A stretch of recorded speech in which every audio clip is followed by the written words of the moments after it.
انطلاق مهرجان عمان السينمائي مع فيلم اسبوع غزاوي.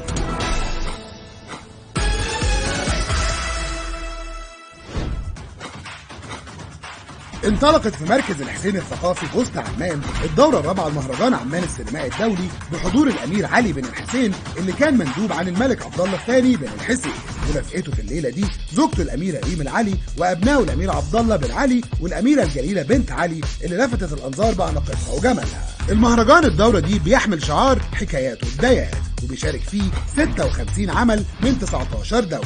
وفي ليلة الافتتاح عرض الفيلم الفلسطيني اسبوع غزاوي للمخرج باسل خليل، واللي كان حصد جوائز عالمية. من هون هيك التبرية بتصغريها مبطنة جرقة صدام ما جاب زيه مطلع عقل. مهرجان مستمر بدورته الرابعة على الأسس التي بني عليها أساسا.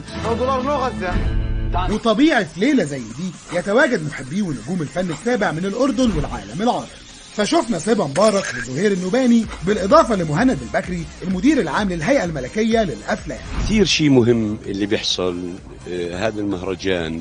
الهيئة الملكية للأفلام في الأردن بتقوم في دور كثير مهم، يعني صار في ظهر عندنا طاقات إبداعية كثيرة سواء في مجال الكتابة سواء مجال الإخراج أو التمثيل. لجنة التحكيم كمان ضمت عدد من الأسماء الفنية اللي ليها تجربة كبيرة في السينما، ومن أبرزهم إياد نصار. أنا متفائل المرة هيك وجودي كلجنة تحكيم، متفائل إنه بفكرة التركيز على العناصر الشباب على الفيلم أول فيلم. وشاركته في لجنة التحكيم بشرى اللي زي العادة لفتت الأنظار على الريد كارد. هاني البحيري المصمم الأزياء، ويعني في بقى كومبو مشارك من مصر ومن الأردن. وللسنة الرابعة على التوالي قدمت الحفل زين عوض.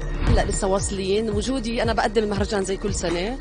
سعيدة كتير لأنه فخورين بصراحة بالمهرجان باللي عم بيقدموا من نجاحات مبهرة عم تلفت العالم. كمان مرة نعيد اسمه فيلم اسبوع غزاوي. وكان ملفت تواجد عدد من نجوم لبنان على الريد كاربت زي جورج خباز، ريتا حرب، وكارلوس عزار. اكيد نحن لنا شرف نكون موجودين بعمان انترناشونال فيلم فيستيفال بدورته الرابعه. هيدي يعني مش اول زياره على الاردن، نحن معودين على الاجواء الفنيه بالاردن. وصادف انطلاق المهرجان مع موجه الحر اللي ضربت عمان. بيقولوا لي اليوم كان احسن، يعني امبارح انا وصلت اليوم، بس بيقولوا لي امبارح كان حر كتير، كانت شوب كتير رح نفقع من الشوب.